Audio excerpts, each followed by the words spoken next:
Hey everyone, and welcome to another Konoha Reviews. With all the World War II classics I've reviewed in the past weeks, I wanted to dive into some more modern World War II shooters, and of course one that comes to mind is unfortunately Battlefield 5. I remember well when the reveal trailer was shown and the absolute disaster that it was. What we saw on screen was anything but realistic World War II, with soldiers not wearing proper gear and mechanical arms and even having katanas on their backs. Rather than soldiers, they felt like Fortnite players, with cosmetic items attached to them. Now it's true that Battlefield never was a super realistic game, but the approach was always a realistic, yet arcadey type of game.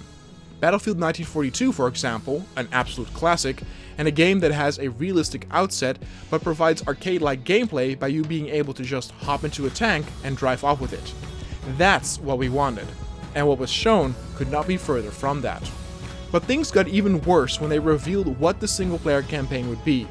Instead of making an awesome, large-scale campaign like they did with Battlefield 3, they would go back to the War Stories format that they used in Battlefield 1.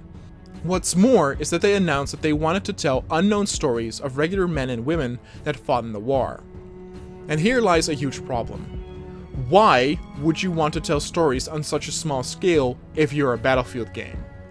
Since the first game, Battlefield has been about large battles with infantry, land, sea, and air vehicles. There's no other game that fits better for a campaign that lets you experience battle on such a large scale. Maybe they thought we would be tired of seeing large-scale battles like D-Day over and over again, but I personally cannot get enough of them, and experiencing it in the Frostbite engine would be a blast. The reviews and sales of Battlefield 5 were a flop, and I really wonder if the social justice marketing will be downplayed a bit in the next Battlefield entry.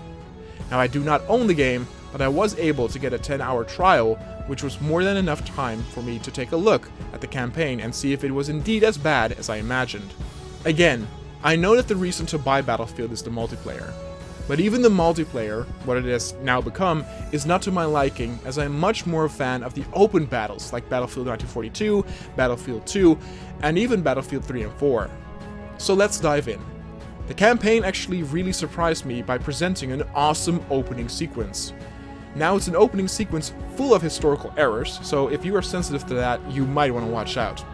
The opening sequence has you experiencing World War II from different perspectives, from a paratrooper who's dropping in Norway, to a German fighter pilot, to a British soldier during the Battle of Nijmegen, or the German commander of a tank in Africa. Almost all these sequences are epic in scale, with lots of units on screen and lots of explosions. Exactly what I was talking about, in the sense that this is what we want, and it shows that it works. The game looks and feels awesome, with gorgeous graphics that still really impress, smooth animations and sound design that still is out of this world, with explosions and gunfire packing an incredible punch. I honestly can say that the first 10 minutes of the campaign are awesome, and if the entire campaign would have been like this, it would have definitely be worth playing and buying. But alas, the dream only lasts 10 minutes. Even the somewhat cheesy compilation of soldiers on both sides accompanied by melancholic music actually got a bit to me, since it really felt like a large conflict and how it affected soldiers on both sides. It was cheesy, but well done.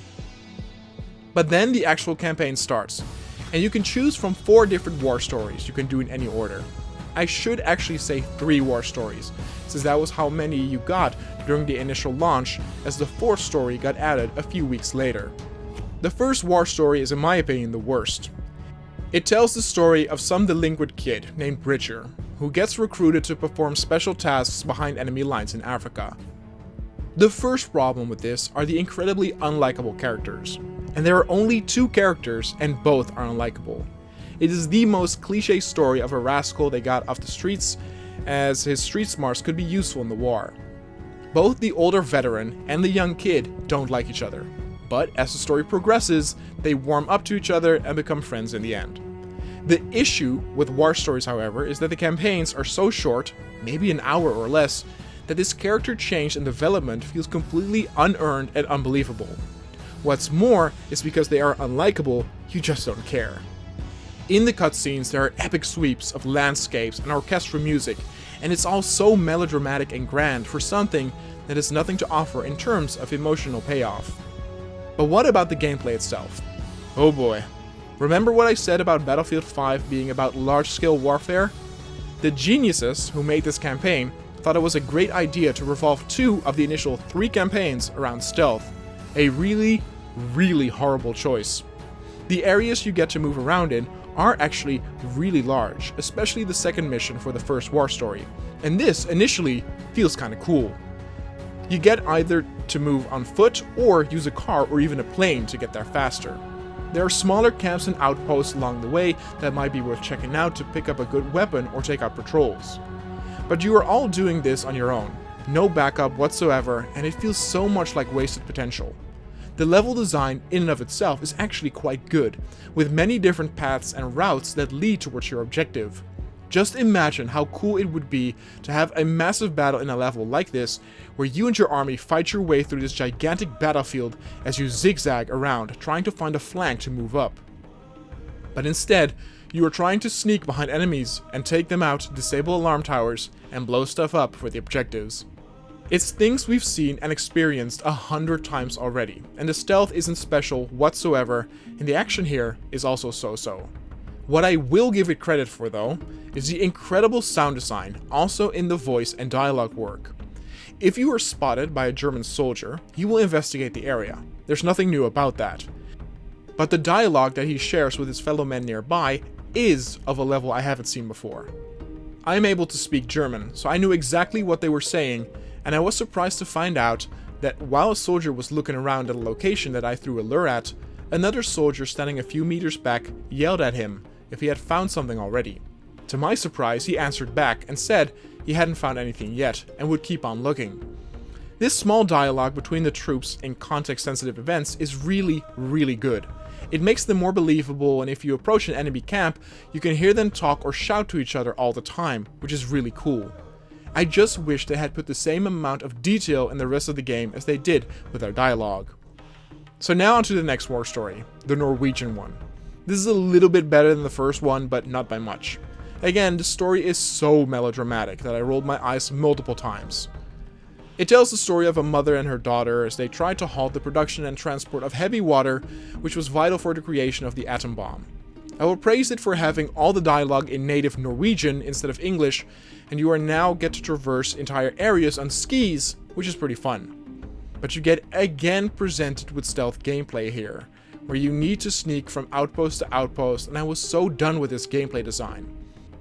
The levels themselves were again great, with multiple routes and ways to tackle.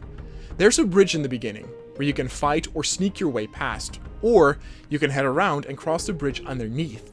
Great level design, terrible gameplay. The next section is the worst, as you head through a storm and need to find a heat source every now and then, otherwise you will freeze to death. It's simply not fun, and the level does not look pretty as it's dark and obscured by the blizzard. It does again the melodramatic cliche stuff of the daughter hearing her mother's voice, and sometimes it felt more like a Disney movie to me. Then we arrive at the third war story, and finally we get something pretty good again. Tirailleurs tells the story of soldiers from Senegal that were forced to fight for France in 1944. Here you finally get to wage war on a larger scale as you fight amongst your brothers in big and chaotic battles.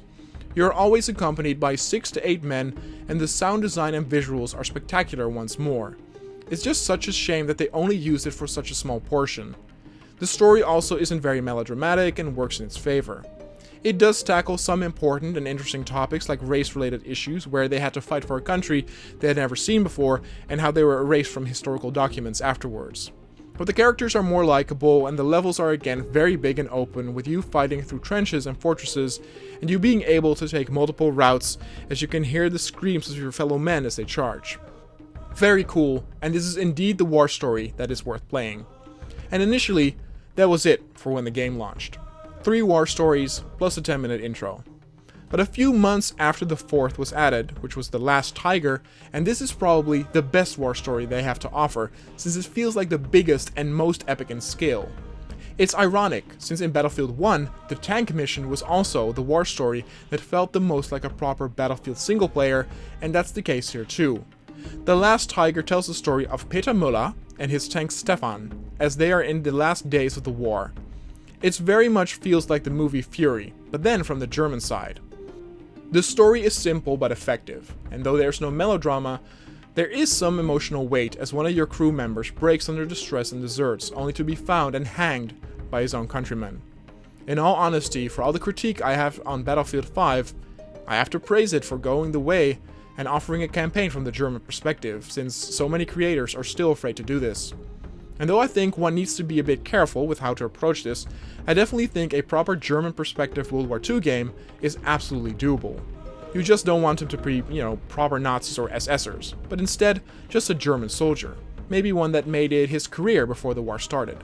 That's the feeling I get with this campaign too. These guys aren't Nazis, they are just German soldiers, fighting and doing their job under a regime that is terrible and wrong.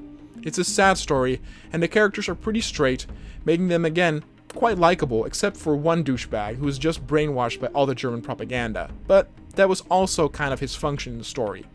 The mission almost all revolve around driving around in a tank and taking out enemy soldiers, anti-tank guns, and incoming tanks. The tank battles feel and sound awesome, with shells ricocheting off the armor, adding more to the Fury feeling. There are a few moments where you get to go out on foot, and these sections are simple and very short. They are probably the weakest part, but over in a jiffy.